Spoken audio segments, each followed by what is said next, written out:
Powerful insights often occur when you least expect them. On Transformative Leadership Conversations, they're at the heart of every episode.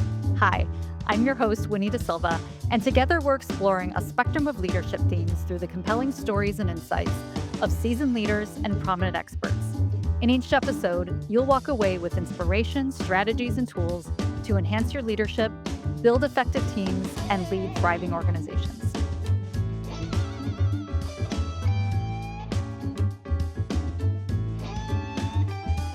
When your brain works differently, leadership looks different too.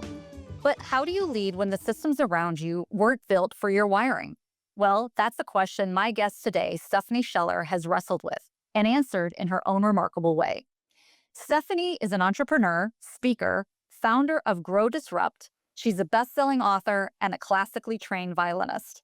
Stephanie designs neuroscience-based multi-sensory events that help ADHD entrepreneurs stay focused, retain information, and actually implement what they've learned.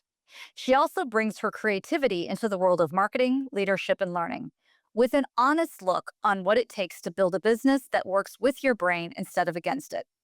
For years, Stephanie was a high achiever, building a successful business, leading teams, and getting things done without even realizing she had ADHD. It wasn't until a colleague pointed it out that she began to explore how ADHD had shaped her entire approach to life and leadership. So, in this conversation, Stephanie shares what she's learned from that journey, including the strategies she's used to manage her mind, lead a neurodiverse team, and build a business that works with her brain and not against it. Also, in this conversation, you'll hear her talk about building bumpers into her work life, identifying what she calls frozen tater days, and why every leader should be designing for the reality of how your brains function. If you've ever wondered what practical, compassionate, neuro-inclusive leadership really looks like, here's more.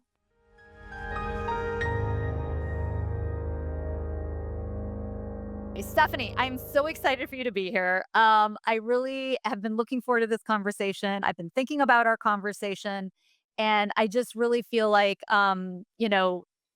this conversation is going to be so helpful for so many people. So thank you for being here. I really appreciate it. I'm really excited. This is one of my favorite like, I love talking on the marketing and the like, I love talking all those pieces, but, like, this side of, like, talking about, like, "Hey, as an ADHD person, like, let's actually have a conversation here because it's something that is very misunderstood." So this is, like, anytime I get the opportunity to talk about this, I'm ecstatic. So thank you for having me.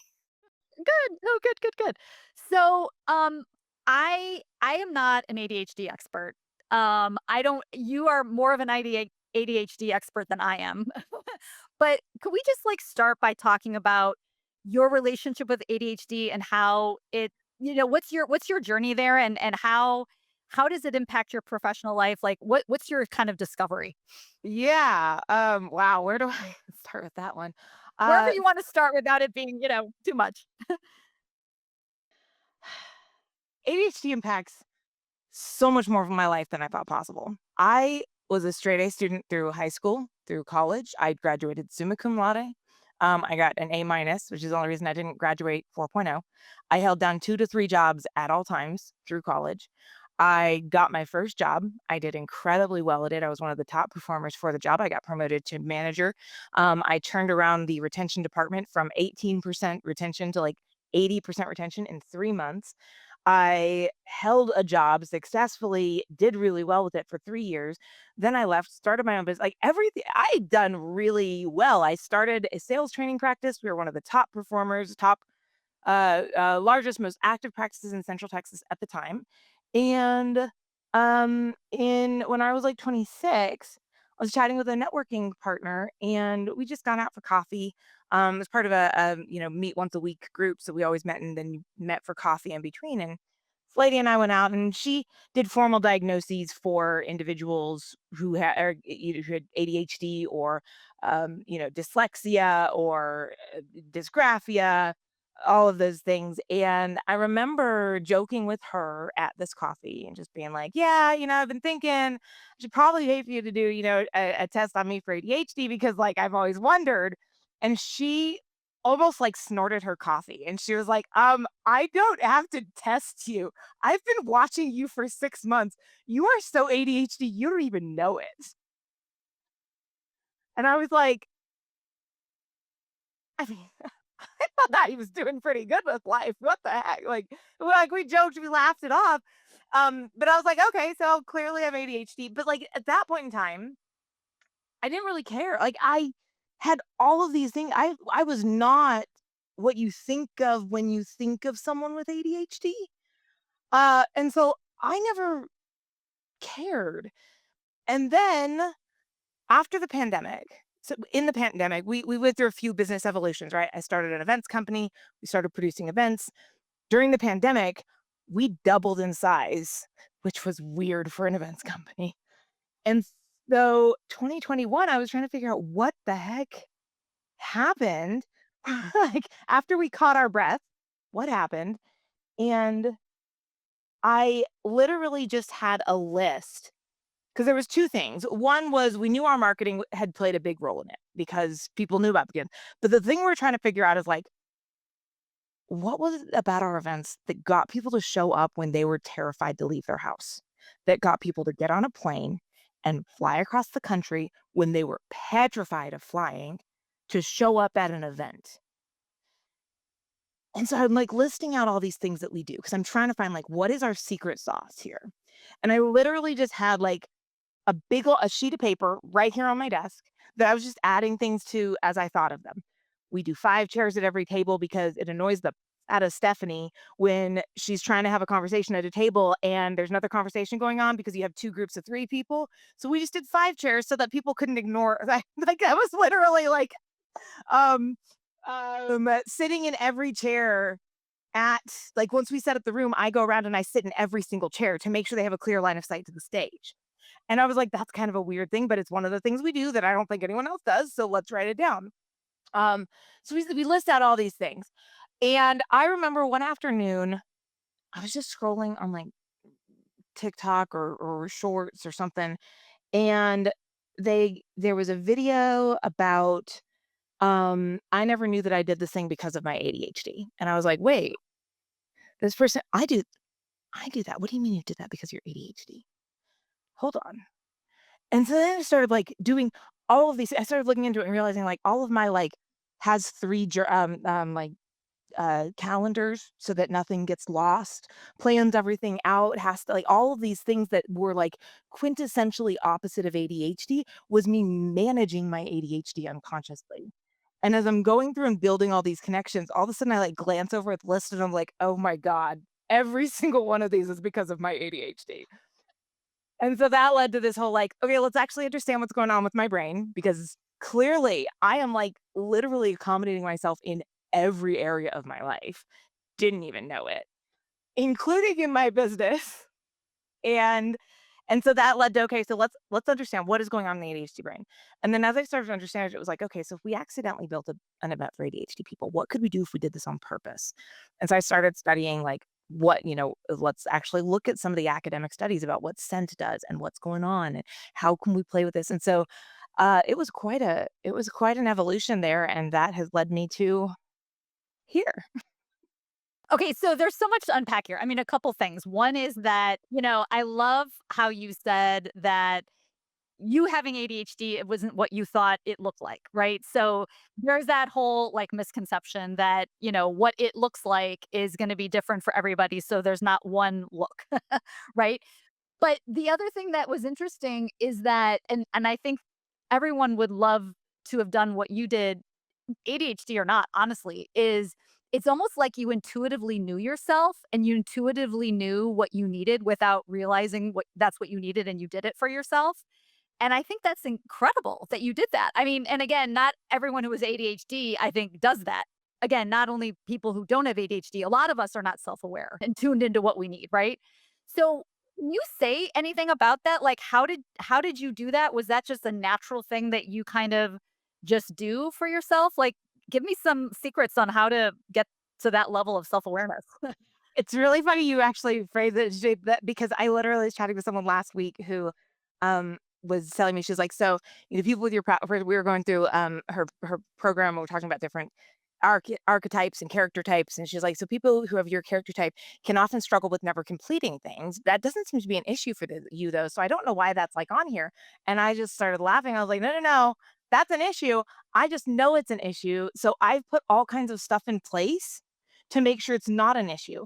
I don't finish hardly anything for the company. I get it started, and someone else has to pass it off, and as soon as I have the idea, it gets assigned to someone else with a due date because I know I won't let them down. I'll get it done for them, right? And so, like, she goes, like, she's listening to talk, she goes, "You have literally, like, built all kinds of parameters and, like, bumpers, to use a bowling example, into your life to make sure that you don't fall off, like, gutter yourself." And I was like, I have." And where it came from, I think a few places. So I came from a large family, right? So 6 siblings, 7 kids total, 2 parents. Dad was military. There were always very high expectations. And then on top of that, every single person in my family is, like, insanely talented at something. Every single one of us plays an instrument. Every single one of us has a black belt in a martial art. Like, we paint, we write, we are, like, growing up in this family where, like, I had an older sibling who could, like, paint watercolor flowers. Her first time painting them, like, they would make you cry. They were so and that, like, so I think, like, there was this, like, expectation of me feeling like I had to achieve this level, and I didn't have, because there were 6 siblings, because I was the second oldest, I didn't have a ton of oversight. Like, my schooling, I was homeschooled. Um, my schooling was in large part my mom walking in, handing me the book and the teacher's manual and saying, "Let me know your grade at the end of the year." Like, not joking sometimes. Which, believe it or not, actually ended up working out really well because the way my brain works, I could look at what the answer was supposed to be during the practice questions, and then I could, like, work backwards to it. So then I actually nailed the tests because that's how my brain functions. So I have a lot of flexibility to learn how to work inside of myself. Really high expectations. Grew up in this family of, like, everyone was really good at stuff, and so and I never realized everyone else was dealing with this. Like, everyone wasn't dealing with the same stuff. In my head, it was always, "They're dealing with the same stuff you are, Steph. They're just better at it. No excuses. Figure it out." Which could work against you, right? I mean, that could, because that works against some people, but for you, somehow it worked. It worked. It created a lot of issues that I've had to work through. Um, I struggled with anxiety and depression for a long time. I still have to keep a very close eye out for anxiety and depression because they will hit, and they will hit very hard and very fast. Um, it has created, and I know a lot of ADHDers struggle. I know a lot of people deal with imposter syndrome, period, but, like, there are studies that show, hey, yeah, imposter syndrome shows up more for people with ADHD, and it shows up a lot. Like, for everything we've accomplished, um, I have some of the most insane imposter syndrome some days. It's come with a lot of issues. I don't complain. I have told my mom many times I am super grateful because she, like, we have realized so many issues that I had as a kid were because of my ADHD, and she used to apologize all the time. "I'm so sorry I never got you tested. I'm so," and I told her, I'm like, "I'm not mad." Like, I'm really grateful for the upbringing I had, um, because it gave me, but I can work through these. Like, it put me in a position to be able to work through these. I'm not upset that I didn't get tested as a kid and we didn't know, and if I had, the whole trajectory of my life may have changed. So, did it bring issues? Yes. Did it also position me, and I think most of us are kind of in that same position. Yes. Yes. Yeah, I think you're right. Gosh, this is such a interesting conversation. And no, I'm really excited to hear you. First of all, thank you just for being so honest, and transparent, that really is helpful.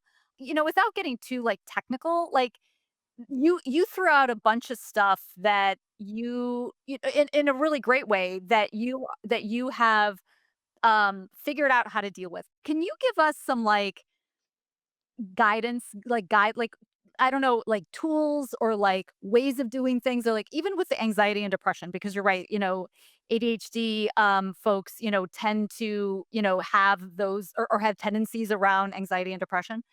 Let's just take that. What are some things you said you have to keep an eye on that? Like, what does that mean? What do you do? So one of the things that it has meant is I have had to start to learn, not just um, what are some of the things that can trigger anxiety and depression, but also what are some of the symptoms? Because a lot of times it shows up in a really sneaky way. And so, like, um, it took me a few times of falling into a depression cycle after I graduated, after I started to learn about how to manage this stuff, before I would realize, oh, when the thought pattern crosses my head that I really just kind of want to sit on the couch and just stare at the wall today, um, that could be not having enough dopamine, that could be a whole, but most of the time, it's Steph falling into a depression cycle, and so here's things that I need to do. So I've had to learn to watch for the triggers, but a lot of the symptoms, um, and the symptoms are usually easier for me to catch because the problem is that the triggers um they can change, or they can show up looking differently, but the symptoms are almost always the same, right? When I'm starting to fall into anxiety cycles, it is almost always accompanied by a frantic need to keep working at the end of the day. Where I feel like I can't walk away from my desk. I just need to knock out a couple more quick things real quickly, and I just need to get these couple things real quickly. Oh yeah, the talking faster thing. Yep, yeah, you're just mimicking that, right? Yeah. Yeah, the talk so if I notice that I'm talking faster, my husband even listens for it sometimes too now. He'll be like, Yeah. But those are super helpful because what you're saying is like patterns. Like you are noticing and observing patterns in yourself that you can then learn from and catch yourself on. And then when you catch yourself moving in those like the talking fast stare, you want to sit on the couch and stare at the wall. Like what do you then do? Like what if you start to notice that, how do you end up pivoting? yeah. So I think once I've noticed that the pattern is there, I've had to learn which tools work for me because there are a lot of tools out there. And one of the things that I consistently repeat for people is that every single person's experience with ADHD is very different. We ADHD is frequently accompanied by a coexisting diagnosis of OCD or dyslexia, anxiety. Like it is almost always, in fact, the other things are more often diagnosed. I actually have a lady on my team who her therapist was treating her for OCD for years and managing it. And then at some point he goes, you know what? I think we should get you tested for ADHD and realized that the OCD was a manifestation of her ADHD. When they started managing the ADHD, the OCD tendencies like not vanished, they're still there, but like definitely dropped off a lot. Like everyone's experience is gonna be different. Your lived experience, your coexisting diagnoses. So it is so important to sit there and like figure out what works for you. And that may mean trying something and paying attention to, did I feel a change? Did it work? If it didn't work, don't keep doing it. Like, don't kill yourself. There's so many options out There's there. other stuff. No, that's such a great point, and I think that's really encouraging because, it's not there isn't one size fits all, it's not one approach, but it takes work to figure it out. But the good news is that there's lots of options and there's lots of people like you, right, that you can reach out to and say, "What's worked for you? What hasn't? What have you learned?" But then you still have to do a lot of self-discovery and figuring it out for yourself, right? Yeah, and, like, on the anxiety side, for me, like, you asked what are the tools that I use, meditation's been super helpful, journaling's been super helpful, playing the violin has been super helpful because it forces me to, like, focus on something else than the anxiety. I will do, minimum viable effort to-do list, which is what are the things I can knock out with minimum viable effort so that my brain gets a "I got things done," and I get, like, a moment of reprieve, which helps break the cycle. And I throw all those out there because they don't always all work the same. There's times journaling does not help. There's times meditation does not help. Violin usually does help. Minimum viable effort usually does help. But I've learned to have a variety of tools because they don't always all work the same. Which again is just it's that's really encouraging because it's like, you've got the toolkit, you try it out. It's like even if one thing doesn't work, it's not like you have to be discouraged. It's like, okay, nope, for some reason this is not working now. Let's pick up the other tool and try that and see if right. So it's like there's a lot of grace almost, right? In trying different things and experimenting and that there are things available. Yeah. I think learning to have grace with myself has been hugely important, and it's not something I'm good at because of that was one of the side pieces of my little upbringing, right? Like positioned me well, did not teach me how to have grace with myself. So that learning that is still one of the ongoing skill sets that I will probably be developing for the rest of my life because not inherent. And so how do you develop that grace for yourself? Do you have any, like, things that you've tried that have worked for you? Well, going on podcasts and having podcast hosts talk about how cool I am has been really but in all honesty, actually spending time around other people, it really has been helpful because I do get perspective a lot on how much I have accomplished. I have a little trunk in my room that is goals that I've accomplished. And I write these goals down on little slips of paper when I'm really like when I really want to accomplish this goal. And then when I achieve it, I write the date that I achieved it and I put it in the trunk. And it's only allowed to go into the trunk if it felt like a big goal when I wrote it down, if it felt like I really want like this is gonna be huge for me. Um and the reason for that is because when I go start going through them, my brain starts devaluing them real quickly. Well, yeah, you publish a book stuff, but, like, it's not actually that hard, right? Like, that's the you were profitable with your events in year 3. I mean, it's not that hard. Most people are profitable. No, actually, they're not. Most events don't hit profit until 5 years in. Calm down, mean Steph, like, um, but that's been huge is, like, having this list to remember, like, this did matter to me. As much as I wanna try and discredit and discount it, it did matter. And so all these things that I wanna be like, "Well, that post didn't go far enough," or "This didn't happen," or "That did" it helps create some perspective. It's not perfect, but it's helpful. Yeah, I love that you're, fighting against yourself. I mean, not fighting, but, like, but I mean, because we all have the negative Having voice. lively conversations with myself constantly. Yeah, but what I love is that you've done a workaround with that voice by saying, "I'm only putting the most significant goals." Anyway, it's just so funny that you're like, like, you're proactively, like, knowing what's gonna happen. I've lived it a few times. So, I seriously I bought a really nice bottle of wine to open, when I published my first book, and I bought it, like, 2 years before, and when I got to and published the first book I published the first book. We had, like, 5,000 downloads as an indie published book in the first week, like, which is wild. Now I'm looking back going, "Oh my god, that was really cool." Um, and I didn't open the bottle of wine. I talked myself out of it. I convinced myself it wasn't that big a deal because those downloads didn't come from my mailing list, they came from my partners who sent out emails telling their lists to download it. Which is even better. Right, but, like, it that and so I've lived this. I know my brain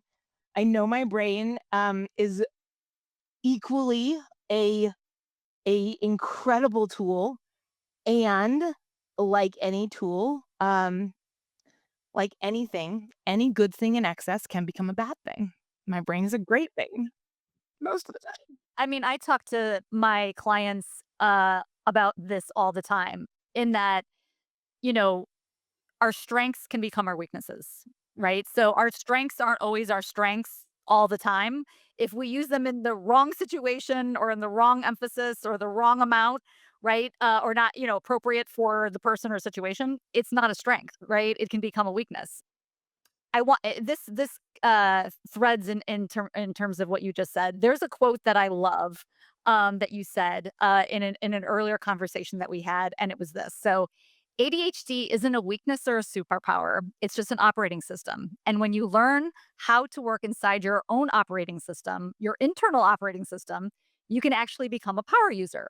You can do really cool stuff. You just have to stop looking up Android help articles when you're running an Apple system. This is brilliant. So, can you talk a little bit about that analogy and why that's helpful for yourself, but also for other people who are kind of understanding ADHD or other people that they work with or live with that have ADHD? Yeah, so I think it's really important to recognize that first and foremost that ADHD is actually a neurobiological difference between a brain that has ADHD and a neurotypical brain or a neuro what we lovingly call our neuronormies.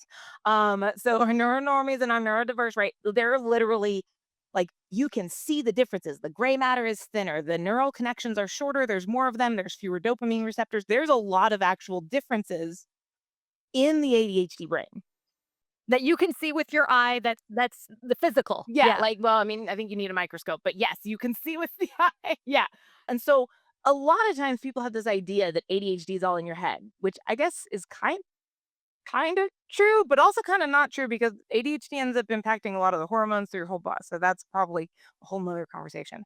But it's a physical difference. Like it's a physical wiring or pattern in your brain. Just like there is physical wiring and patterning on a computer that sets that computer up to do certain things. Some computers will never be gaming computers because they don't have the capacity for it. They will never be video editing computers because they don't have the capacity for it. A video computer that is trying to be used to write documents is a waste of that capacity, right? Like just writing it. So recognizing there's literal physical differences. You are literally built differently. And then the analogy of the operating system came from this realization that there's a lot of times that ADHDers get frustrated with being told again and again that you just need to like time block. You just need to do this. You just need to set alarms. There's a lot of advice out there that has worked for some individuals with ADHD, but not for others. What has it come down to is a lot of times people are being given advice that works on a neuronormal operating system. Like it works for the way this brain is patterned, it works for these types of neural connections, does not work so well for this type of connection. And recognizing that you're literally on a different computer, right? The best analogy I found for people was I was like, um, if you've ever tried to, I do Windows, right? And I have some clients who use Mac. And every so often, I'll be trying to tell them where to go, be like, okay, so you need to go to here, and you need to click here, and you need to click here. And they're like, I don't have that button. Yeah, you do. So in the upper right, do you see like a little like three dots? No. Okay. All right. So okay, upper right. Are we looking at the okay, you know what, just share your screen. Oh, you're on a Mac.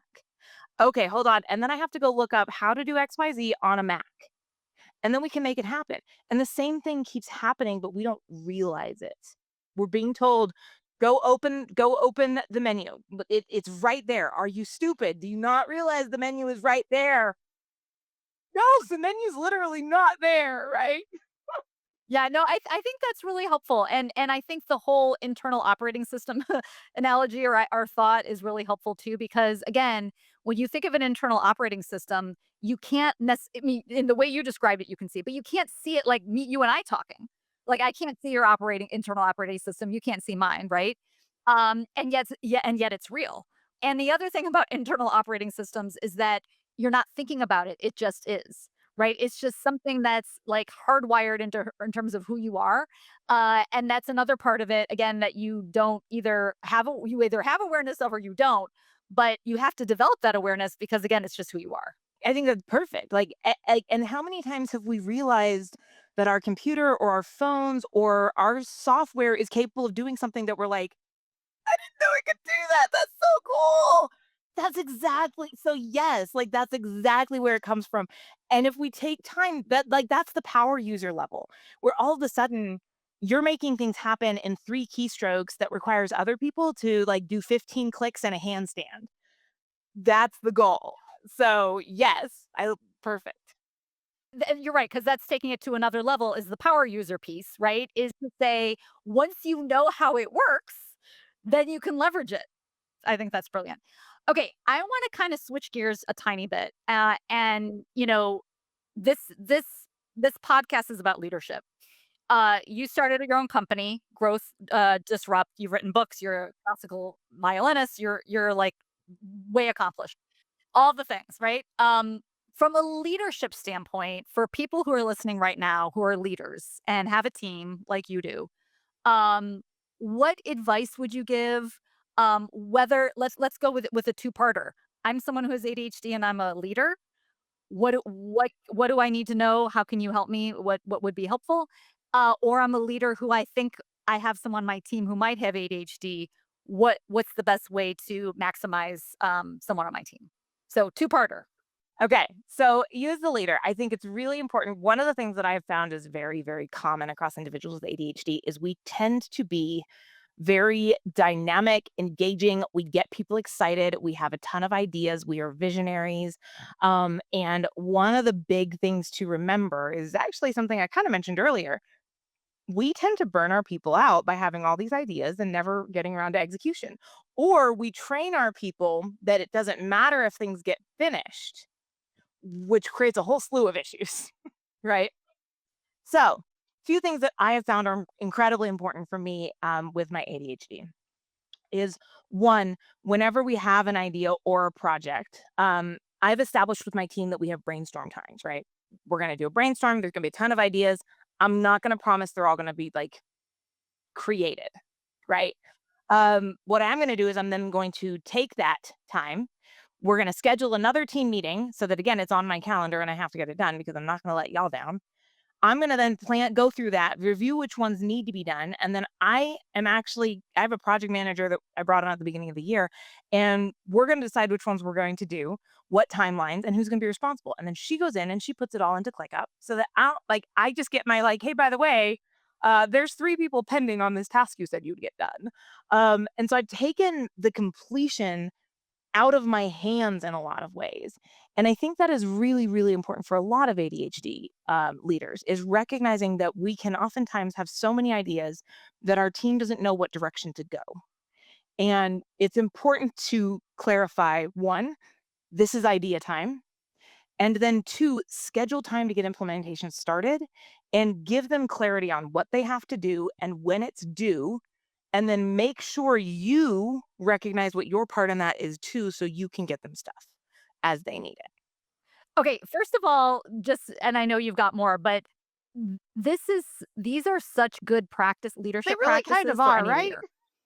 I mean, this should come to no surprise, but right? I mean, like, really being clear on expectations, really being clear on what I'm doing, what we're doing right now in this conversation or this meeting, right? Versus another one. Setting deadlines for everybody with those expectations. Well, and I think that's the thing that a lot of people don't realize is that first of all, there's a lot of employees out there who don't all like can parse between. And so sometimes you have people who don't end up need and so we get into this like, oh, well, if you're not doing it, that's a you. And I think for ADHD in particular, it's important to recognize like it's probably not a you issue.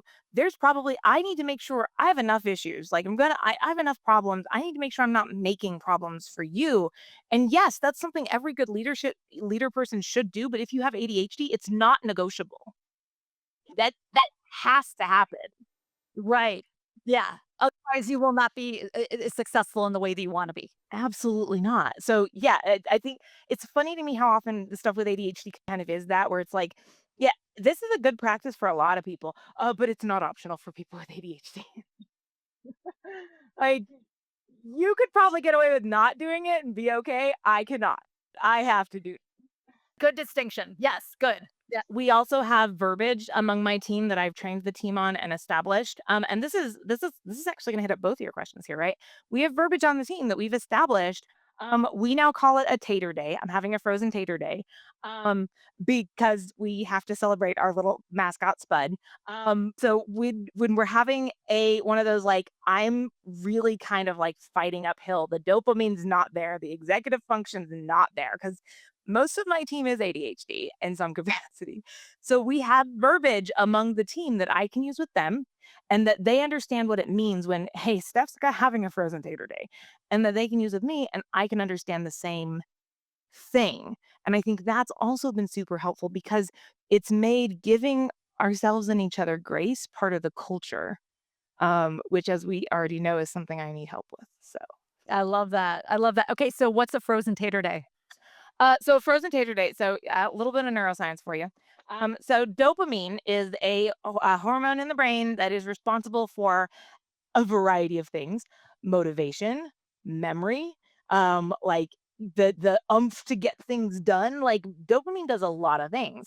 Well, in the ADHD brain, we basically have we have, like little kids have like those little like games where you have to put a circle through the circle and a star through the star. And okay, so we have the dopamine receptors over here, right? These are receptors that can take dopamine. And in the ADHD brain, we actually have more receptors than a normal brain. Okay. We also have a pathway from the dopamine factory, like a road that is full of potholes. So in a neuronormal brain, the road's not full of potholes. They have fewer receptors, they have a normal road to get things to, and then they have a factory that functions at from a normal capacity. We have more receptors, a road with potholes, and a factory that sometimes works really well and sometimes doesn't work at all.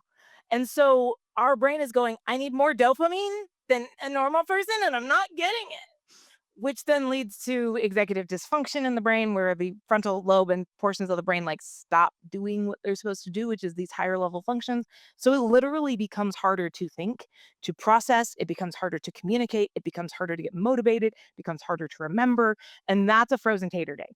I'm having a hard time getting motivated, I'm having a hard time focusing, I'm having a hard time like doing this in a normal day I could knock this out in 20 minutes and today it's going to take me an hour and a half. That's a frozen tater day. Okay, first of all, your explanation was brilliant. Really, really good. Um, I love that you have that verbiage with with your team, right? So it's like we're calling it out. We don't we don't have to explain everything you just said. We could call it with that frozen tater.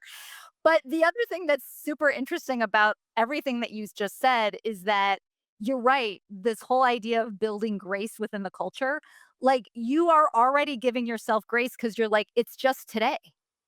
I mean, it might happen tomorrow too, but today is just it's happening. So it might not happen tomorrow. I might be fine, but and you're just saying like it's just happening right now because I can imagine with someone with ADHD especially, you could easily spiral. Yes. Right. Yeah, and then it turns into, "Oh my god, I can't perform and I'm gonna get fired," because like, our brain starts catastrophizing, and now here goes the anxiety popping up and going, you're gonna be living in a van down by the river." And when you have a big enough team and you have someone having a frozen tater day pretty much every day, it helps normalize, like, "It's okay. It's okay. Breathe. Fine." Like, it's super helpful, Yeah. Okay, good. So that's good. What else? Anything more on leadership and anything more on you've got people on your team? Yeah, so if you have people on your team, I think it's important because I want to touch on a few really important things here. If you have people on your team, if you think someone on your team has ADHD, first things first, I would not recommend going to them and being like, "By the way, do you have ADHD?" Because that can come with a whole host of things. But it can be really important to recognize first and foremost, a lot of individuals with ADHD deal with auditory processing disorder. And so when we hear stuff, and I'm one of them, we don't always it doesn't always, like, get all the way through the brain, and so I actually take notes even on, like, calls where I'm jotting down, "Oh, we need to come back to talk to make and the anxiety," like, little things that help me process things in. Like, you've seen my pen pop up a few times, that's literally what I'm doing is trying to help out with my auditory processing disorder. So what this can look like is, do you need to get recordings of your team meetings so that you can get them, like, transcribed? Do you need to have closed captions turned on if you're meeting via Zoom? If you are doing a meeting, do you need to make sure that you send an email afterwards with a summary and with assignments for who's supposed to do what and when? Because a lot of times it is nothing to do with them not wanting to. And the other thing to recognize that a lot of times we will write stuff down, but we will write, yeah, well, our brain will move on before the thought has made it all the way onto the page. So we write down send email. We don't write down who it's supposed to go to or what's supposed to be in the email, but we wrote down send email, right? So now we're sitting there going, was this personal? Was this what the heck's going on here? So how like just that, recognizing, hey, our people probably need a little help in processing things. That's huge. Sending out agendas ahead of time, especially if you're going to ask your group for feedback, because what happens is again, so the ADHD brain actually processes information at a much higher rate than a neuronormal brain. And so what happens is when someone asks for ideas, some people are positioned in a way where they can just start going and they just start popping off, right? And that's some ADHDers, their brain starts going so fast they can't get anything out. And they need time to come back to you later, or they need heads up that the question is coming so they can plan. And so giving and again, this is another one of those, like, every manager should do this, but giving people your agenda in advance makes a world of difference. A world of difference. And then if someone doesn't answer, like you throw out a, "Hey, we need ideas on this," and no one answers, just leave the door open. "Hey, if you come up with ideas, send it to me after the meeting." And then what I'll do is at the end of the meeting, I take that, "By the way, don't forget if you have any ideas, here's the prompt, just send it to me." And I just tell people, "Just send it to me private. You don't have to put it in front of the group because some people have social anxiety. They don't want everyone to see. It's fine. It's okay. I don't care." But it opens that door for them. So, I mean, there's a lot of things you could do. Give them some room to adjust the lighting in their office. Believe it or not, it makes a difference. Give them room to use headsets and headpieces because we do process things at a higher rate, and so every single stimuli, sensory stimuli, whether that's auditory, visual, tactile, is going to process in quicker. Give them room to work with themselves a little bit. ADHD is not an excuse. It's not an excuse for not doing something. It's not an excuse, "I got overwhelmed, so I didn't do my job." Okay, well, baby, you gotta learn how to manage that. Not trying to be a jerk, but it's not an excuse. That you can give them permission to wear loop earplugs in the office because loop earplugs are built for to let voice through and let auditory through, but block out a lot of the other things, and so it can help them stay focused more. You give them permission to do that. Like, there are things you can let people do and even go to them and suggest if they don't seem to realize they need it. Um, that makes a huge difference. So this was really great. You said some really great things. I want to kind of double down and pick up on a couple of them. I mean, first of all, you really are making clear it's not about the performance. Like performance expectations, those are clear. If those are clear, those should not be moved. That no excuse, right?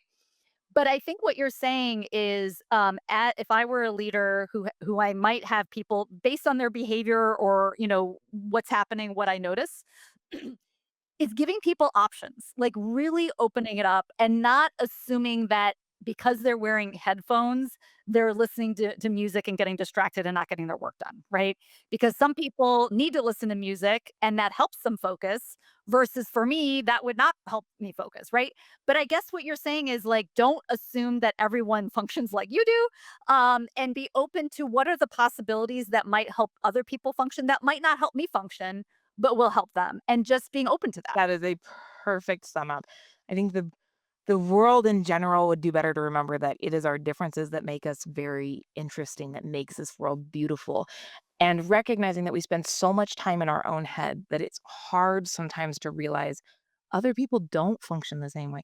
I literally had a whole argument with my husband one evening because I said something and then like a second or two later I transitioned into a completely it was like let's do sandwiches for lunch tomorrow, and by the way, did you know that penguins, like, it was like, and he's looking at me, he was like, "Hold on. How did you get from here to here? I don't follow."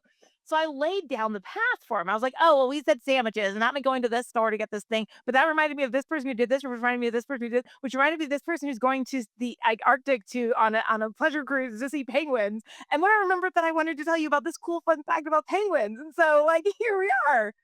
And he, like, just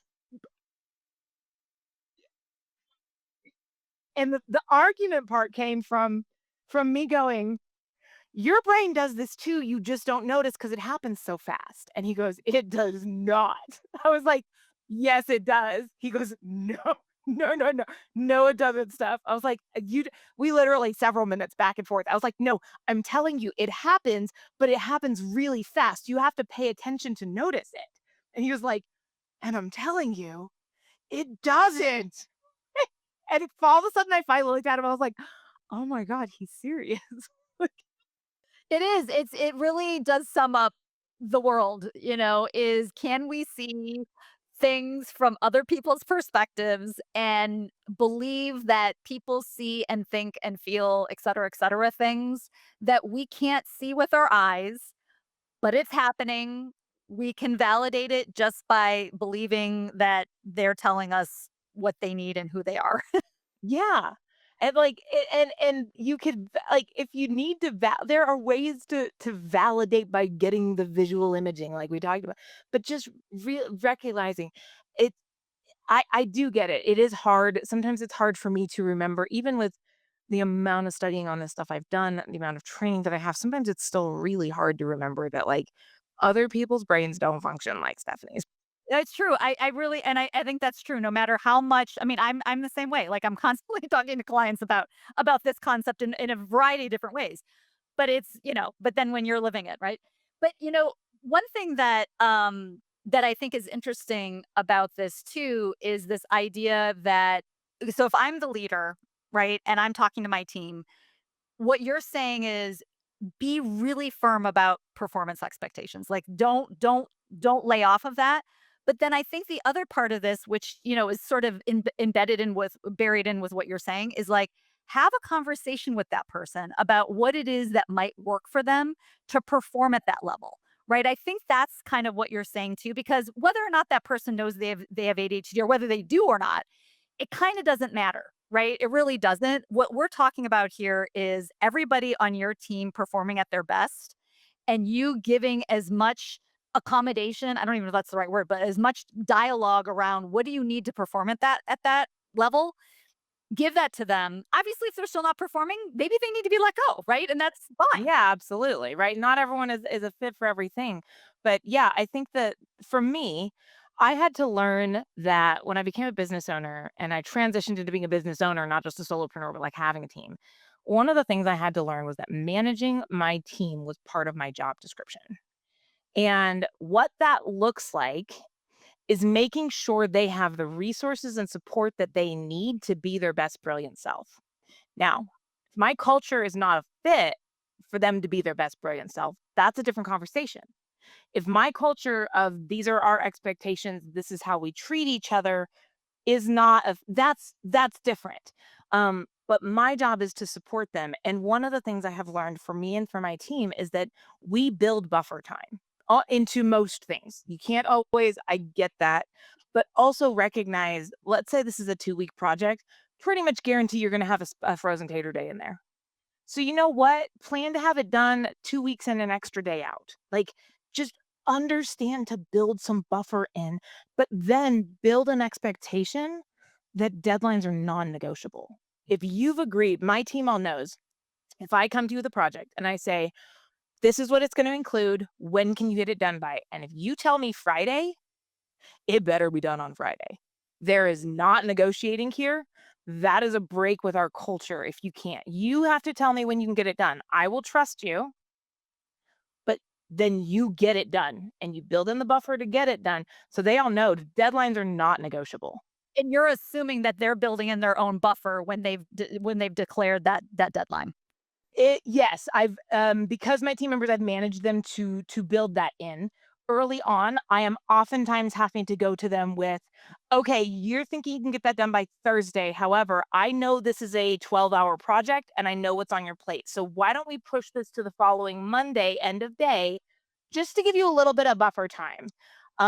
And like so I've had to teach them how to do that. Now that they know how to do it, they do. But I've had that's another thing I've had to teach, right? That's right. That's right. Stephanie, we're running out of time, which is so sad. Can you talk a little bit about Grow Disrupt for a minute and talk about the brilliant things you do in this business and how people can reach you and learn more? Yeah. So Grow Disrupt produces personal and professional growth events for entrepreneurs. So these are how do you grow yourself? How do you grow your business? It's how do you market your business better? How do you be a better leader? How do you run your operations better? How do you do strategic planning? Like it's how do you grow your business? But the way they're built, we say they're built on the ADHD iOS. They are built on how the ADHD brain functions so that our people can actually stay focused and retain the information so they can do something with it. So that ends up looking like stuff like our agendas are put together in ways that work with the ADHD brain's focus cycles. It means our room layouts are put together in ways that draw the attention where we want it and away from things we don't. It means our lighting is set up in ways to avoid straining your brain, your body, and wasting your glucose so that you can not do what you need to do, which is focus on the stage. It means we have music that's built for the ADHD brain to help them focus. We have custom coffee blends and custom scents that help you remember things and stay focused. Like, we've built all of this. And so we have people who attend who are like neurotypical, neuronormies. And they're always like, oh my God, I never knew how much all of these little things like make a difference. I love them. And then the ADHDers are like, oh my God, I needed this. That is what we do. We actually have our next one coming up in October, the Reflect. And this is it took us years to figure this one out. This is a virtual event, so it's our 10-year anniversary for the Grow Retreat, and so we are going back. This is our flagship event. We've gone through and pulled out like the speakers who have made the biggest impact. We are putting together like reviews of what they taught and trained and how to do what they taught people to do. And it's virtual because we have finally figured out how do you do a virtual event without losing an ADHD audience. So this is not a Zoom room, like it's fun. I'm really excited. And then because it's virtual, it's also a lot more affordable, which is great. Right. So Stephanie, I'd love to get a link to that event so that we can so if people are interested, in the show notes, they can click on that. And Stephanie, where can they find you? And then we're gonna have to go. Well, if you go, I best place to find me honestly is LinkedIn. I spend far too much time there, but I have a blast. So, if you look me up on LinkedIn, I think it's just Stephanie Scheller. If you look for the chick with the violin, that's me. Awesome. Thank you so much, Stephanie. I feel like we could have talked so much more, but you are awesome. Thank you so much for this time. And I can't wait to keep in touch with you and find out what you do.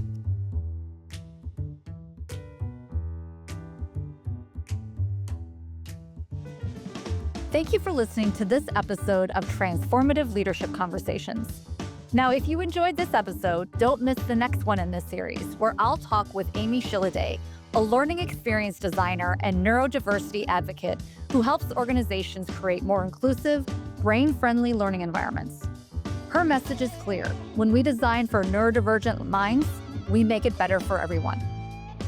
If you're ready to take your leadership to the next level or empower your teams for success, I'm here to help. Reach out to me directly at winnie@winifred.org or check out my website at www.winniedasilva.com to learn more about my work in coaching executives, developing critical leadership skills, and working with clients to build effective teams.